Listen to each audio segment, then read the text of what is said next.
Olá pessoal, tudo bem com vocês? Eu sou o professor Ivanildo e a nossa aula já vai começar.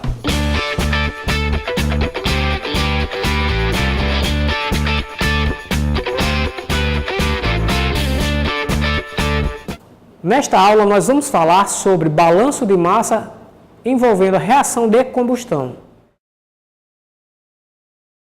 Uma reação de combustão é aquela que carbono é queimado com oxigênio ou com ar para formar CO2 ou água.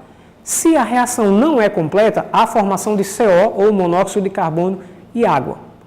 Nós devemos levar em consideração que, se a alimentação ao reator contém um composto que é a base de carbono mais oxigênio, nós podemos contabilizar a partir da relação estequiométrica desta reação o percentual teórico de oxigênio requerido para a reação, ou a quantidade de oxigênio em excesso. Da mesma forma, se a alimentação for ar, nós podemos também contabilizar a porcentagem de ar em excesso e a porcentagem de ar teórico. Porém, nós devemos levar em consideração que no ar nós temos uma quantidade de oxigênio ou um percentual de oxigênio diferente quando eu teria oxigênio puro, por exemplo.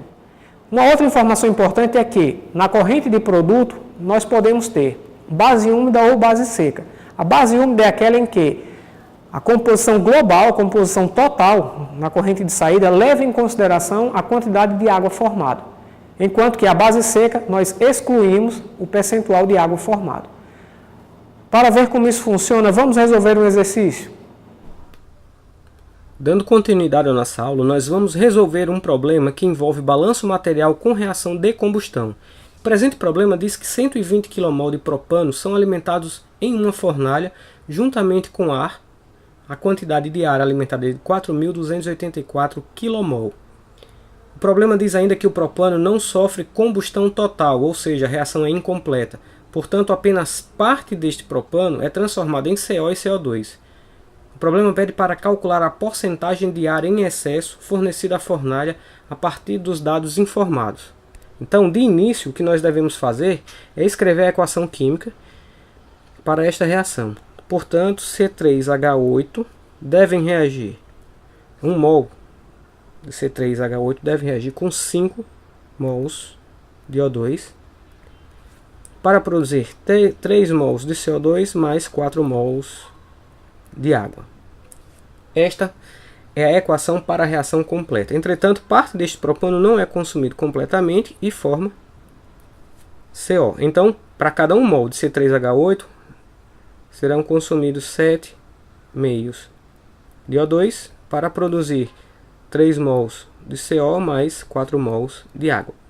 Estas são as duas equações químicas para o referido problema.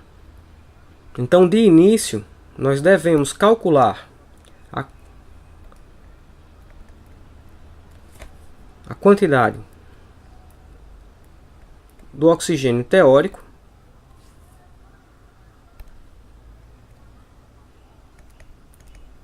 e do ar teórico.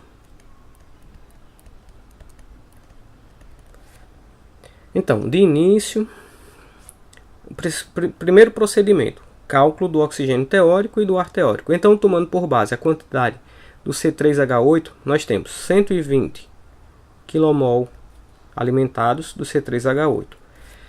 Para uma reação completa, nós sabemos que serão consumidos para cada 1 kmol de C3H8, 5 kmol do O2. Isto pela estequiometria para uma reação completa. Então, seriam necessários 600 kmol de O2. Esta é a quantidade teórica de oxigênio necessário para consumir completamente 120 kmol de C3H8 alimentados.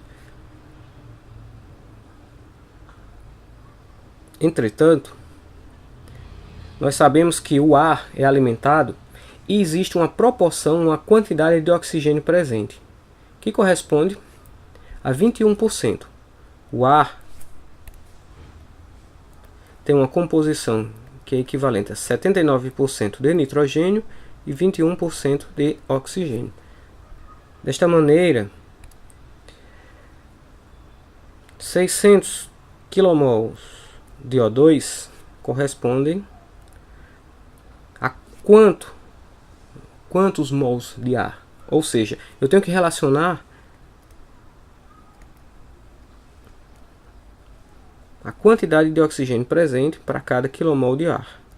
Então, se 21% é oxigênio, se eu multiplicar pela relação estequiométrica, nós vamos ter a quantidade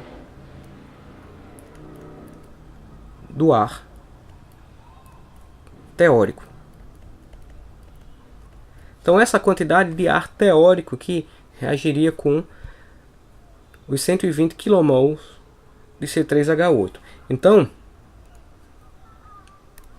para calcular a porcentagem do ar em excesso, nós temos que relacionar o ar alimentado com o ar teórico. Então esta seria a equação para o cálculo do ar em excesso. Como já foi calculado o ar teórico, aqui nós temos quantidade alimentada 4.284 kmol menos 2.857 dividido por 2.857. Logo, o ar em excesso vai ser igual a 50%. Este é o resultado final dos nossos cálculos. Neste exercício, nós aprendemos a calcular o ar em excesso com base nas informações dadas no problema. Nesta aula, nós aprendemos a realizar os balanços de reação de combustão. Na próxima aula, nós vamos dar início aos estudos de sistemas monofásicos. Agora é com vocês. Bons estudos!